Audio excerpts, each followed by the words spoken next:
Hi guys, स्वागत है एक बार फिर से आप लोगों का मेरे यूट्यूब चैनल पे।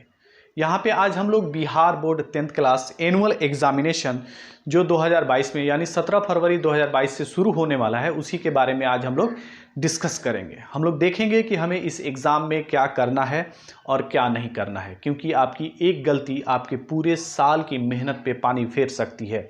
वो एक छोटी सी गलती जो आप लगातार मेहनत करके आ रहे हैं एक साल में, छोटी सी गलती आपके रिजल्ट को पेंडिंग में डाल सकती है या आपके नंबर को कम कर सकती है। इस गलती पे और इसके अलावा भी बहुत सारी बातों में इस वीडियो में हम लोग बहुत सारी बातें करेंगे, जैसे कि OMR सीट कैसे भरना है, कॉपी कैसे भरनी है, अटेंडेंस सीट कैसे भरना है, हमें कॉपी पे लिखना कैसे है। और जैसे कि होता है कि हम 200 की तैयारी करके एग्जामिनेशन हॉल में अगर जा रहे हैं तो वहाँ पे जाने के बाद अपने नंबर को कैसे बढ़ा करके 210 कर लें। और कभी कभी क्या होता है, स्टूडेंट बोलते हैं कि हम 300 नंबर का सही सही लिख के आए हैं लेकिन 270 नंबर ही मिला है। तो ऐसा क्यों होता है, आपका नंबर क्यों काटा जाता है, आप उन नंबरों को कैसे बचा सकते हैं, इन सारी बातों पे इस वीडियो में हम लोग डिस्कस करेंगे। तो बने रहिए मेरे साथ इस वीडियो में, इस वीडियो को थोड़ा भी स्किप नहीं कीजिएगा। चलिए हम लोग इस वीडियो को शुरू करते हैं और बोर्ड पे आते हैं। सबसे पहले मैं बता दूं कि एग्ज़ाम की तैयारी एक दिन पहले से शुरू कर देनी है। जैसे कि 17 तारीख से है तो 16 तारीख को हम लोग क्या करेंगे, सोने में थोड़ा जल्दी करेंगे। 10 से 10:30 के बीच में हम लोग सो जाएंगे। इससे हमारा दिमाग जो रहेगा वो पूरा फ्रेश रहेगा और सुबह में हम लोग चाहें तो 4 बजे के आसपास में जग करके पढ़ाई कर सकते हैं। उसमें भी कोई नया चीज़ ना पढ़ें, जो पढ़े हुए हैं उसका रिवीजन करें और रिवीजन करके फिर फ्रेश हो जाएं और एग्जामिनेशन सेंटर पे हम लोग जल्दी पहुँचे। जैसे कि बोर्ड पे मेरा जो मेन स्टार पॉइंट है कि एग्जामिनेशन सेंटर पे हमें जल्दी पहुँचना है।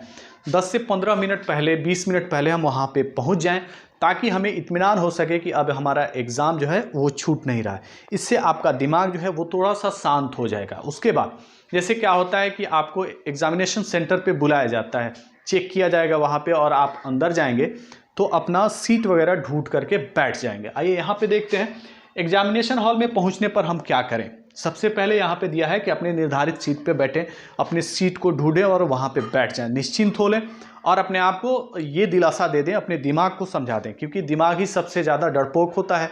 इसको आप समझा दें कि आप यहाँ पे पहुँच चुके हैं, अब कोई गड़बड़ी आपके साथ नहीं हो सकती है। अगर दिमाग ये बात जान गया, समझ गया, तो आप एग्ज़ाम में बहुत अच्छे से लिखने वाले हैं। थोड़ा देर अपने आप को शांत करें, कॉपी पेन वगैरह ले लें। उसके बाद क्या होता है कि आपको सबसे पहले जो वीक्षक होंगे वो क्या करेंगे, उत्तर पुस्तिका आपको ला करके देंगे, यानी आपको कॉपी मिल जाएगी। कॉपी मिलेगी तो सबसे पहले आप लोगों को क्या करना है कि कॉपी पे अपना रोल नंबर, नाम, फोटो वगैरह चेक कर लेना है। ये सब सही ही रहता है, फिर भी आप लोग एक बार चेक कर लेंगे। कॉपी मिलने के थोड़ी देर के बाद ही आपको प्रश्न पत्र भी मिल जाता है। अब ये दोनों जब मिल गया तो हमें क्या करना है, यहीं से सारा खेल शुरू होता है। अपने दिमाग को शांत करके और सही सही यहाँ पे भरना होता है, क्योंकि अगर आप लाख पढ़ के गए हों और यहाँ पे गलती कर दिए तो आपका एग्ज़ाम जो है वो ख़राब जाता है, पेंडिंग में चला जाएगा, या रिज़ल्ट थोड़ी देर के बाद आपका जो लिखने का जो तरीका है वो बदल जाएगा, क्योंकि आप फ्रस्ट्रेट हो चुके होंगे। क्यों होते हैं, कैसे हम लोग कॉपी भरेंगे वो हम लोग देखते हैं। आपके हाथ में एक कॉपी आ चुकी है, यहाँ पे एक कॉपी का प्रारूप मैंने बनाया हुआ है, यह 3 खंडों में बटा हुआ है। आप लोग देख सकते हैं, पार्ट 1, पार्ट 2 और पार्ट 3। पार्ट 1 है, पार्ट 2 है, सॉरी पार्ट 3 है। पार्ट 2 को मैंने काट दिया है क्योंकि आपको पार्ट 2 में कुछ भी नहीं लिखना है, डॉट भी नहीं मारना है, ठीक है। आइए हम देखते हैं कि पार्ट 1 में हमें क्या लिखना है। सबसे ऊपर पहले ये मैंने कॉपी लिखा है और कॉपी का एक अनुमानित नंबर मैंने लिख दिया है अपने तरफ से। ये कितने डिजिट का है आप लोग देख सकते हैं, 9 डिजिट का है। यहाँ पे हम इसको कर देते हैं 10 डिजिट, ठीक है। 10 डिजिट का कॉपी आपको रहेगा, ये आप लोग जान जाइए। सबसे पहले हम फर्स्ट पार्ट में आते हैं, वहाँ पे देखते हैं 1 नंबर पे क्या लिखा हुआ है। 1 नंबर पे आप लोगों को दिख रहा होगा विषय। तो जैसे कि आप लोगों का फर्स्ट डे क्या है, गणित है, यानी मैथ है, तो आप लोग यहाँ पे मैथ गणित ही लिख देंगे। गणित लिख करके यहाँ पे आगे बढ़ते हैं। फर्स्ट डे आपका क्या है, गणित है। आप अब 2 नंबर पे है कि माध्यम, यानी एग्ज़ाम देने का माध्यम क्या है, आप हिंदी में लिखना चाहते हैं या इंग्लिश में या उर्दू में। तो यहाँ पे लगभग अधिकतर बच्चे क्या में लिखेंगे, हिंदी। आप जिस भी भाषा में देना चाहते हैं, आप गणित को हिंदी, इंग्लिश, उर्दू जिस में लिखना चाहते हैं वो लिख देंगे। अभी बात हुई थी कि आपको एक प्रश्न पत्र मिलेगा, कॉपी बंटने के तुरंत बाद प्रश्न पत्र भी मिल जाएगा। आप लोग यहाँ पे देखिए, ये प्रश्न पत्र हो गया। आप लोगों को थोड़ा देर के लिए मान लेना है कि ये प्रश्न पत्र हो गया। यहाँ पे एक बोल्ड अक्षर में लिखा होगा प्रश्न पत्र का कोड, जिसको हम लोग डी मान रहे हैं कि ये क्या है, डी है। और जस्ट यहाँ पे प्रश्न पत्र का नंबर लिखा होगा, जैसे कि 1 2 3 4 5 6 जो भी इसके बाद लिखा हो ये आप लोग समझ जाएंगे। ये हो गया हमारा प्रश्न पत्र। आप लोग इसको ध्यान में रख करके ही काम करेंगे। चलिए, हमें मिल गया है, हमें पता हो चुका है कि हमें प्रश्न पत्र जो मिला है उसका कोड क्या है, डी है। अब यहाँ पे 3 नंबर पे आएंगे तो कह रहा है प्रश्न पत्र का कोड क्या है, तो हमें डी मिला है, हम यहाँ पे क्या करेंगे, डी भर देंगे। अब जस्ट नीचे हम देखेंगे तो यहाँ पे सबको गोला करने के लिए कहा है कि जो आपको मिला है, कोड मिला है, उसके नीचे आप गोला कर देंगे, उसको रंग देंगे। तो यहाँ पे डी है, यहाँ पे डी है। जब आएंगे हम यहाँ पे तो इसको हम रंग देंगे। यहाँ तक हमारा काम क्लियर। आप फर्स्ट पार्ट लगभग ख़त्म करने के कगार पे हैं। चौथे नंबर पे हम लोग आएंगे। यहाँ पूछ रहा है लेखक, क्या आपको लेखक मिला है? लेखक उन विद्यार्थियों को मिलता है जो दिव्यांग होते हैं या बहुत ही मेजर एक्सीडेंट से वो लोग रूबरू हुए रहते हैं, तो उन लोगों को दिया जाता है लिखने वाला। तो अगर आपको मिला है तो हाँ लिखिए। अधिकतर बच्चों को नहीं मिलता है, नहीं ही मिलता है, इसलिए आप टिक यहाँ पे सिर्फ मारेंगे।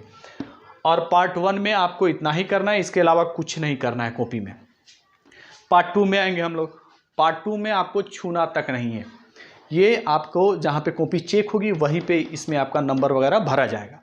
हम आते हैं पार्ट 3 में। अब सबसे ऊपर क्या करना है, यहाँ पे आप लोगों को दिख रहा होगा प्रश्न पत्र का कोड हमें पहले मिल चुका है। प्रश्न पत्र का कोड हमें क्या मिला है, डी। हम यहाँ पे डी भर देंगे।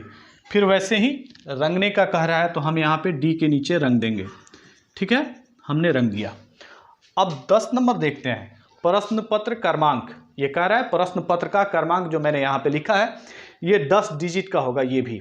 तो हम यहाँ पे सपोज कीजिए कि लिख दिए हैं, जो भी है ये हमने अंक इसमें डाल दिया है 10 डिजिट का, कोई छोड़िएगा नहीं। उसके बाद 11 नंबर पे हम आते हैं। 11 नंबर पर परीक्षार्थी का पूरा नाम होता है। वहाँ पे हम कैपिटल लेटर में, अगर इंग्लिश में लिख रहे हैं तो कैपिटल लेटर में अपना नाम लिख देंगे, विद्यार्थी लिख देंगे अपना नाम। 12 नंबर पे आते हैं, वहाँ पे लिखा होता है विषय का नाम, विद्यार्थी वहाँ पे विषय का नाम लिख देगा। उसके बाद क्या होगा, 13 नंबर पे हमें आना है और विद्यार्थी का हस्ताक्षर यानी अपना साइन कर देना है यहाँ पे 13 नंबर पे। और उसके बाद पार्ट 3 में 9 से पहले को भी नहीं छूना है और 9 के 13 के बाद को भी कुछ नहीं छूना है। आपका ये कॉपी जो है वो अब चेक होने के लिए बिल्कुल तैयार है। इसमें अब कोई गड़बड़ी नहीं है। यहाँ पे आप लोग देख सकते हैं क्या क्या भरना है। पार्ट 1 में और पार्ट 3 में भरना है, पार्ट 2 को भी छूना नहीं है। आपका कॉपी अब चेक करने के लिए तैयार है, क्योंकि अब अपने दिमाग को आप कह दीजिए कि हमने पहली बाधा पार कर ली है, तुमको कोई गड़बड़ी नहीं करनी है। और यहाँ पे आपका दिमाग अब एनर्जेटिक हो जाएगा और आपको बूस्ट करेगा। चलिए यहाँ से आगे बढ़ते हैं। कॉपी प्रश्न मिलने के तुरंत बाद आपको OMR शीट भी मिल जाएगा। आप लोग इस बात को ध्यान रखिएगा। OMR शीट ये रहा, इसका एक प्रारूप मैंने बनाया है OMR शीट का। यहाँ पे क्या भरना है, 8 नंबर से आपको भरना शुरू करना है OMR पे। उससे पहले आप लोगों को छूना भी नहीं है। वहाँ पे देख लेना है अपना नाम, क्रमांक वगैरह, फोटो देख लेना है, सब सही रहता है पहले से भी। यहाँ पे जब आएंगे हम लोग तो यहाँ पे कह रहा है 8 नंबर पे प्रश्न पत्र का क्रमांक। ये जो प्रश्न पत्र मिला है उसका क्रमांक मैंने पहले बताया है, वो चीज़ यहाँ पे हम भरेंगे। जो अभी जस्ट कॉपी पे भरे हैं यहाँ पे वही नंबर यहाँ पे जो 10 डिजिट का होगा उसको हम लोग भर देंगे। ठीक है, भरने के बाद 9 नंबर पे आता है परीक्षा केंद्र का नाम। तो हम लोग जहाँ भी हो, सपोज कीजिए कि हम लोग जिला स्कूल में हैं तो जिला स्कूल का नाम लिख दें, आप जिस भी डिस्ट्रिक्ट में हो। उसके बाद क्या होता है कि परीक्षार्थी का पूर्ण हस्ताक्षर। अब आप अपना हस्ताक्षर कर दीजिएगा, साइन कर दीजिएगा। और 11 नंबर सबसे ज़्यादा इंपॉर्टेंट होता है, आप लोग इस पर ध्यान दीजिएगा। 11 नंबर यहाँ पे पूछ रहा है प्रश्न पत्र का कोड, जो हमें डी मिला है यहाँ पे, जो हम लोग यहाँ भर चुके हैं, यहाँ भर चुके हैं, अब यहाँ भी भरना है। अब हम यहाँ क्या करेंगे, यहाँ पे लिख देंगे डी। और यहाँ पे देख रहे होंगे ये ऐसे रहेगा यहाँ पे, तो यहाँ पे हम लोगों को डी भर देना है। अब आपका OMR भी है जो लिखने के लिए बिल्कुल तैयार हो चुका है। अब यहाँ पे आप लोग अपना OMR के नंबर के हिसाब से, क्वेश्चन नंबर के हिसाब से आंसर रंगना शुरू कीजिएगा। इसके तुरंत बाद आपको वीक्षक जो होते हैं वो ला करके देंगे अटेंडेंस 1 और अटेंडेंस 2, यानी अटेंडेंस A और B। इनको आप लोग अगर भर लेते हैं तो सारी बाधाएं पार कर गए। तो चलिए अटेंडेंस A के बारे में हम लोग बात करते हैं। ये बहुत ही ज़्यादा इंपॉर्टेंट है और इसमें कुछ खास नहीं है, आप लोगों को ज़्यादा कुछ नहीं करना है, बहुत 2-3 पॉइंट पे ही ध्यान देना है। पहला है कि परीक्षा की तिथि, उसमें या तो लिखा रहेगा, अगर नहीं लिखा है तो आप लिख सकते हैं। उसके बाद आता है प्रश्न पत्र का क्रमांक, जो हम पहले यहाँ पे लिख चुके हैं, प्रश्न पत्र का क्रमांक। फिर OMR पे लिख चुके हैं, अब उसको यहाँ पे लिखना है, वही 10 डिजिट वाला यहाँ पे लिख देंगे। अब इसको यहाँ पे लिख करके क्रमांक को यहाँ पे रंगना होता है। जैसे कि सपोज़ कीजिए कि यहाँ से 0 से शुरू है, ये 1 है, ये 2 है, ये 3 है, तो 0 सबसे ऊपर आता है। क्या आता है? 0 सबसे ऊपर आता है। हम 0 को यहाँ पे रंग देंगे। फिर उसके नीचे 1 आ जाता है, उसके नीचे 2 आ जाता है, सबसे नीचे यहाँ पे 3 आएगा। ऐसे ही अगर आगे बढ़ते जाता है तो आप लोग उसको रंगते जाइएगा। और यहाँ तक भर लेने के बाद अब क्या है, नीचे परीक्षार्थी का हस्ताक्षर, यहाँ पे आप लोग अपना साइन कर दीजिएगा। और यहाँ पे पूछता है कि परीक्षार्थी उपस्थित है कि नहीं, तो अगर आप एग्जामिनेशन सेंटर में बैठे हैं तो उपस्थित हैं, तो सबसे ऊपर में उपस्थित होगा उसको भी आपको रंग देना है। यह अटेंडेंस ए का काम यहीं पे ख़त्म होता है आपकी, और लगभग पूरी जिम्मेदारी ख़त्म होती है। बाकी रह जाता है अटेंडेंस बी, ये भी आसानी से आप लोग भर लीजिएगा। चलिए देखते हैं। अटेंडेंस बी में जो ऊपर होगा उसको हमको छोड़ देना है। यहाँ आएंगे, लिखा होगा डेट, OMR की संख्या, उत्तर पुस्तिका की संख्या और परीक्षार्थी का हस्ताक्षर। तो सबसे पहले हम लोग डेट अगर नहीं लिखा है तो लिखेंगे, उसके बाद OMR की संख्या यहाँ पे कह रहा है। तो आपको एक OMR कॉपी के साथ मिली होगी, तो यहाँ पे देखिए ये OMR अगर आपको मिली है तो यहाँ पे एक नंबर है। क्या नंबर है? यहाँ पे आप लोग देख रहे होंगे, यही नंबर यहाँ पे लिख देना है। जैसे 3597-201 मैंने अपने तरफ से लिखा है, तो वही चीज़ आप यहाँ पे लिख देंगे। उसके बाद यहाँ पे कह रहा है उत्तर पुस्तिका की संख्या, यानी कॉपी की संख्या। आप देख रहे हैं कि यहाँ पे भी मैंने एक कॉपी की संख्या लिखी है, 10 डिजिट में मैंने लिखा है, जितना डिजिट में रहे आप लोग यहाँ पे लिख देंगे उत्तर पुस्तिका की संख्या, और यहाँ पे अपना साइन कर देंगे। ये एक पार्ट हो गया। इसके जस्ट दाहिने पार्ट में एक छोटा सा और पार्ट होता है, जिसको मैंने यहाँ पे लिख दिया है। आप अब क्या लिख रहा है कि प्रश्न पत्र का कोड हम लोग देख रहे हैं, यहाँ पे डी लिखा हुआ है, वही चीज़ यहाँ पे डी हम लिख देंगे। बस यहाँ पे अब रंगना नहीं है। उसके जस्ट बगल में परीक्षार्थी का हस्ताक्षर होगा, हम यहाँ पे अपना साइन कर देंगे। ठीक, उसके जस्ट आगे बढ़ेंगे तो पूछ रहा है कि परीक्षार्थी उपस्थित है कि नहीं। एग्जामिनेशन सेंटर पे अगर आप हैं तो उपस्थित ही हैं, तो आप यहाँ पे रंग दीजिएगा उपस्थित में। ठीक है, आपकी ये जो मिसलेनियस चीज़ें थी ये अब ख़त्म होती हैं। अब आप क्या करेंगे, आप लिखने पे ध्यान देंगे। OMR सबसे पहले आप लोग बनाएंगे, क्योंकि ऑब्जेक्टिव क्वेश्चन OMR में भरा जाता है, और OMR परीक्षा शुरू होने के बाद 1 से 1.5 घंटा के भीतर ले लिया जाता है। इसलिए आप लोग ऑब्जेक्टिव क्वेश्चंस को पहले बना लेंगे और उसको जमा भी कर देंगे। तो यहाँ पे आप लोग जो भी क्वेश्चन आंसर सही होता है उसके हिसाब से आप लिखेंगे। लेकिन जब प्रश्न पत्र आपके हाथ में आता है, OMR को भरने जाते हैं, उससे पहले कुछ चीज़ें हैं जिन पे ध्यान देना आपको ज़रूरी होता है। तो आइए उन्हीं बातों पे हम लोग ध्यान देते हैं कि जब प्रश्न पत्र मिल जाए और OMR को आप लोग भरने जा रहे हैं तो क्या करना है। शांत मन से हर प्रश्न को कम से कम 2 बार पढ़ना है। कितना? 2 बार, क्योंकि आपका दिमाग जो अभी तक डरा हुआ होगा कि यहाँ पे वीक्षक आके यहाँ भरवा रहे हैं, वहाँ भरवा रहे हैं, कहीं गलती ना हो जाए, अब सब सही हो गया। अपने दिमाग को बताइए और आपका दिमाग अब रिलैक्स होगा, आपको एनर्जी देना शुरू कर देगा। उसके बाद 2 बार शांत मन से पढ़िए और क्वेश्चन अब आपको समझ में आने लगेगा। उसका आंसर आप अब धीरे धीरे मिलने लगेगा, उस क्वेश्चन का भी जहाँ पे आप कंफ्यूज्ड हैं। लेकिन क्या करना है, 2 बार पढ़ें, और उसके बाद जो क्वेश्चन है उसका आंसर जो निकल के आ रहा है उसको भी सोच लें। एक बार आ रहा है फिर दूसरा बार सोचें, उसमें 2 सेकंड ही जाता है, 4 सेकंड जाता है, 5 सेकंड जाता है। लेकिन अगर गलती कर देते हैं तो आपका 1 नंबर चला जाएगा। तो यहाँ पे सोचें, और यहाँ पर OMR पर 1 नंबर के सामने अब जो भी हो उसको अपना ABCD-EFGH जो भी हो उसको हमें भर देना है। ABCD तक ही होगा। उसके बाद जो भी हमें मिल रहा है, अब यहाँ पे पॉइंट जो कह रहा है OMR में रंगने से पहले उत्तर को 2 बार ध्यान में देख लें, वो बात हमने कह लिया है। चेकआउट कर लेना है, उत्तर को लिखने से पहले 2 बार चेक कर लें, यह आपके नंबर को बढ़ाएगा। ठीक है, उसके बाद क्या होता है कि अगर आपने OMR अपना पूरा भर लिया है, सब कुछ कर लिया है, मैं एक बार और बता दूं, ये OMR है, और यहाँ पर प्रश्न पत्र का कोड बहुत ही ज़्यादा ज़रूरी होता है। यहाँ पे कोड भरिएगा और इसको रंग भी दीजिएगा। चलिए, आपका ये जो 100 या 50 जितना इसमें रंगना है आपने रंग लिया है। मैक्सिमम आपको 50 ही रंगना है, क्योंकि आपको 100 क्वेश्चन अगर मिल रहा है तो उसमें 50 ही रंगना है। ठीक है, तो इसको आपने रंग लिया है। अब आते हैं हम लोग कॉपी पे। अब कॉपी पे जो मेन क्वेश्चन होगा, जो शॉर्ट क्वेश्चन और लॉन्ग क्वेश्चन होगा, उसको लिखना है। तो कॉपी मिले और लिखने से पहले हमें क्या करना है, अब तो दिमाग आपका शांत हो चुका होगा, उसको पता चल चुका होगा कि हमने सब कुछ अच्छा से कर लिया है, OMR को भी दे दिया है, अब लिखना है। अब आपका दिमाग आपको बूस्ट करेगा, पूरी एनर्जी देगा। उस समय क्या करना है, कुछ बातों पे हमें ध्यान देना है जब हम लोग कॉपी लिखना शुरू करते हैं। जैसे कि उत्तर अपने शब्दों में लिखें। जैसे कि आपको क्वेश्चन मिलेगा उस पर लिखा रहता है, परीक्षार्थी यथासंभव उत्तर को अपने ही शब्दों में लिखें। अब इसमें क्या होता है कि सारे जो बोर्ड के स्टूडेंट होते हैं वो क्या करते हैं कि एग्ज़ाम से 2 महीना 3 महीना पहले गेस खरीद लेते हैं और गेस से ही वो याद करते हैं।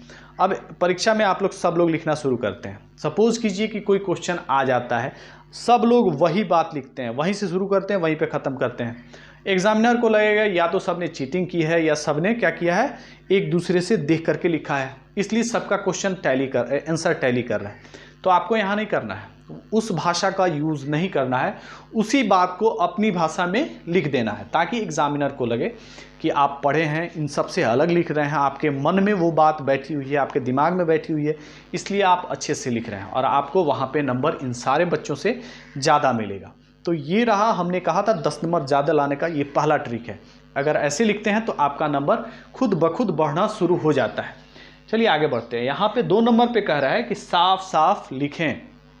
क्या होता है कि बच्चे जब लिखना शुरू करते हैं तो एकदम दे दनादन लिखना शुरू कर देते हैं कि अब तो बस कुछ नहीं, लेकिन उस बीच वो गलती क्या करते हैं कि वो एकदम ऐसे लिखते हैं कि खुद उन्हें दोबारा ना पढ़ा सके। इसलिए आप लोगों को एकदम बिल्कुल साफ साफ लिखना है ताकि हमें नहीं, उस एग्जामिनर को पढ़ना है जो हमें नंबर देगा। और थोड़ी भी पढ़ने में दिक्कत होगी तो वो क्या करता है, ऐसे क्रॉस करता है, अब बगल में 0 बैठा देता है।